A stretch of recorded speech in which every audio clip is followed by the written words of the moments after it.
Thanks. I'm Pan Deng with CGTN. Ms. Anderson, you just published an opinion piece on CGTN's official website. You started that article by saying the world has an environmental must-do list. And in your report to UNEA-6, I noticed that you used the term highly fragmented to describe the current multilateral effort in dealing with environmental challenges. So how will UNEA-6 make true multilateralism work again, especially in addressing concerns from the global south? Is there a must-do list? Thank you.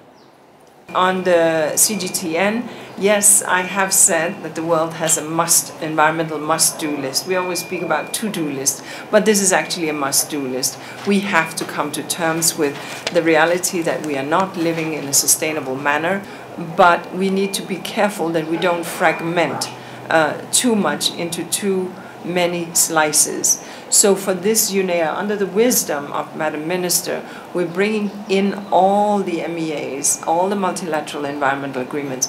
They obviously have their own COPs where they will decide their own policies. No one would dispute that. But it is important that the presidents of these MEA, including Minister Huang from China, who is president of the Biodiversity Convention, that he can engage with, and that the political leadership of these conventions can engage with other conventions under the big UNEP umbrella. And this is really the only place where everyone can come, because when you're in a COP, then you are focusing on that COP theme.